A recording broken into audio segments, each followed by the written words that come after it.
So here I am at Upper Polly Branch Falls, and beautiful falls there as you can see in the background. I think I'm going to try to sketch this. Let's get a little video first and walk around, see what the best view is that we like. Welcome back to Ray's Art Adventure, Episode 1. Wait, if it's the first episode, why would it be welcome back? Oh yeah, I guess you're right. I'm just used to everybody watching Ray's A-frame adventure that I thought they would already know us. Hey, this is a brand new series. You probably ought to introduce yourself.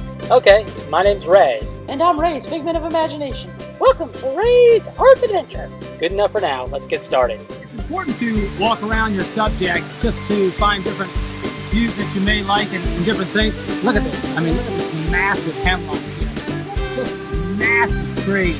And the beautiful bark texture. That might be worth drawing or sketching. That's just absolutely beautiful. Oh, great. I'm out here with the tree hugger. Okay, I kind of like this view from up here on the ledge. I'm going to walk down to the bottom there and get a lower view too to see what it looks like from here. Kind of like this view down here at the bottom with the trees and stuff. Let's see if we can do something to get something in the foreground, but something that's a little bit less dominant this and a little more focused on the fall. Okay, here I've got some of the tools that I normally use when I'm sketching, from a ballpoint pen to maybe a Sharpie marker or a Pigma Micron, which is my favorite. And also I've got the sharpener there and what's called the kneaded eraser, which I use when I'm sketching with a pencil. Which is not shown. I know, we'll talk about that next time. Okay, I'll remind you. I'm sure you will. My sketch paper is 100-pound archival quality.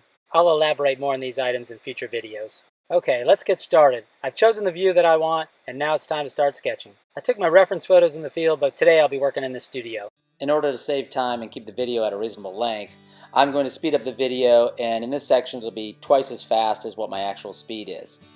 Okay, as I'm starting out here, you can see that I'm looking for the main shapes of all of the objects in the picture and seeing where they live.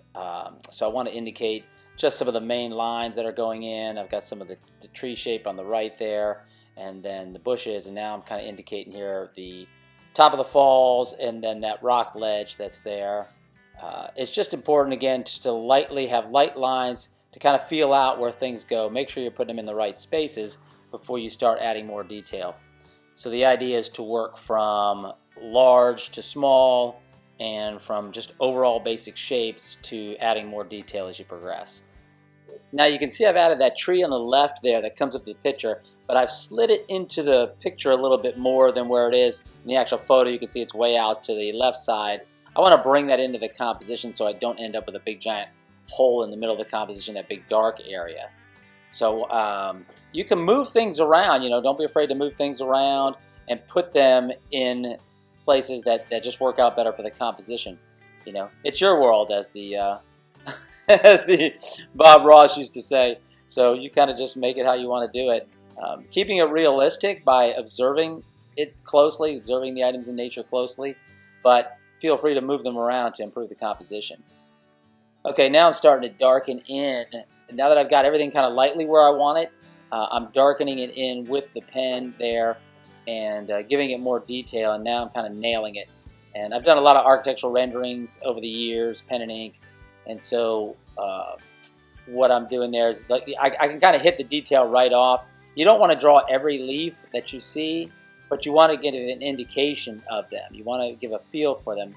And it's important too, like as I'm drawing this, one of the things I've learned is don't attach every leaf to the actual twig. Like, let them float out, let them have some air, let them have some space, as if they're breathing, if they're alive and living, and just kind of let them float. You don't have to connect them all together.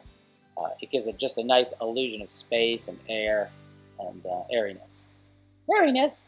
You mean like fluffy airiness? Yeah, something like that. Okay, so darkening the tree up at the top here. What else do I want to say as I'm going along here? Okay, I'm adding some bark texture, as you can see here now, and trying to develop a little bit of contrast there. Try to pull that out from the background a little bit.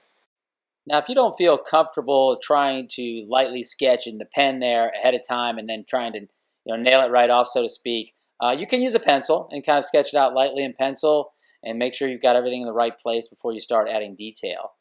That's fine. And then you take the kneaded eraser, which I showed at the beginning of the video there, to kind of lightly erase out your lines after you go over it with pen and ink. Or sometimes you just want to do it in pencil completely, and that's certainly fine. Here I'm adding a little bit of texture in the background, as you can see, and some foreground, some tree branches coming down into the picture, kind of framing the picture out. As I go to more of the objects in the background, I want to keep those light. So my heavier, darker areas, the contrast areas, they tend to come forward, so to speak, or at least they provide contrast so the light areas next to them kind of pop forward. All right, here I'm starting the water areas, trying to build up a little bit of contrast and to try to make that water pop. Now, the water itself is very tricky in the sense that, since this is an opaque medium with pen, you can't go back later and make it lighter. So you want to make sure you leave enough white areas to indicate the water. And you can always go back later and add in lines, but it's really hard to take them out. So as you can see, I'm leaving a lot of white space and trying to build up that contrast, trying to get those dark spots of the rock behind the water. And that's what's going to make that water pop out. If you get some really dark crispness behind the white areas, it's going to make it look like that white water is kind of coming out further and has a really nice fluffy quality to it. Fluffy, is that right, Fluffy? Oh, yeah, water's fluffy. Yeah, fluffy, like a dog, a cat. No, no, water's not fluffy. All right. Anyway, it's soft, but okay. Let's go back to the drawing here. We're putting in some trees in the background, up on that bank, on the far bank there. I'm establishing that. It's like I'm going back and doing some of the water here. It's interesting. I thought in doing this drawing earlier, I thought, well, when I was commenting on it, I'd have plenty of time to talk and say things, but it's moving along so fast, I'm not sure what to say as I go along. But all right, now kind of developing the base of the falls here and kind of creating a little pool area. A little bit more of a pool area than probably what's shown in the actual photo. I want to kind of give a little anchor area at the bottom, place where the water hits. There was more rapids and cascades at the actual spot rather than a good pool area. But again, it's your drawing, it's your world. You can adjust things as you want to. And the more practice in drawing and experiences you have, it will allow you to use your imagination to create what you want. Sometimes it's just hard to pick a view, you know what I mean? I mean, look at the feathery texture of that. The hemlock branch there just coming down. It's just beautiful. Absolutely beautiful. Sorry, I had to put on my mountain man voice because it's just glorious out here. Just glorious. Yeah, I really do like getting out in nature. I do really get excited and inspired by it. It's just fun to get out there. So I definitely encourage you to do that. It's great to draw in the studio at the end, when you don't have to worry about bugs and sunlight and weather and different things. But you got to get out there to experience it in person. And if you can sketch out there, great, which I've done a lot of. Sometimes it's nice to just do a smaller sketch out there, a thumbnail, and just some little sketches maybe, and then come back in the studio and finish it up in a more finished drawing. Okay, now you can see I've started to add some shading into the rock area behind there, that real dark area. And I want that to provide some contrast with that tree to make that foreground tree on the left there to make it pop out forward.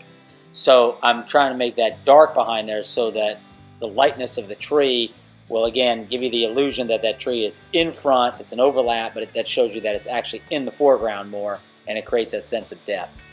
So going back and adding some more darks to the water, continuously building that up, trying to work around the drawing a little bit here rather than staying totally focused on one spot. It's a good idea to kind of move around your composition. You don't really want to start out at one area and complete it from right to left or top to bottom. You kind of want to work around the whole drawing together. I mean, some areas you need to fill out and do right away to get them done, especially if it's a foreground element that you want to make sure it's not going to block something. So sometimes you need to do that and do that versus putting something in the back and then trying to draw over the top of it, and it just gets in the way. I'm not sure I'm explaining this right, but as you can see here, again, I'm building up certain areas, but I know what's going to go in the foreground, and that's why you have the original light sketch originally, to make sure you know where things are going, so that you don't draw in an area that you later want to put something over top of. All right, moving along really quickly here. Obviously, I'm in fast motion still. Yeah, I think you moved up to 4 times speed. Actually, I think you're right. A little bit lighter lines in the background, trying to keep the illusion of depth by using light areas. And I had some branches in one of the original photos that were going to be down in the front, and I just thought it was too much. So I thought, well, let's just keep it rocky down there and just have some cascades and stuff so that the water can kind of flow down into that little pool and then give the illusion of maybe like flowing out of the scene Oh, okay. I've just added my signature there. So I'm not quite done with it apparently, but I added my signature, which kind of forces me to, I guess, go ahead and finish this thing. It kind of lets me know, like, I got to get it done now. Yeah, once you sign it, it's a done deal, buddy. Yeah, you just got to finish it up. Here, more contrast, building out that water to get that water to really pop off of there. More texture in the rocks. Yeah. And outlining some stuff too. I don't want to say cartoonish, but in a way, you know, when you've got those foreground boulders and stuff, you kind of like put a thick edge on them, and it helps just kind of makes them jump out of the scene, kind of gives you a little bit of a hard edge and creates that illusion that's coming forward.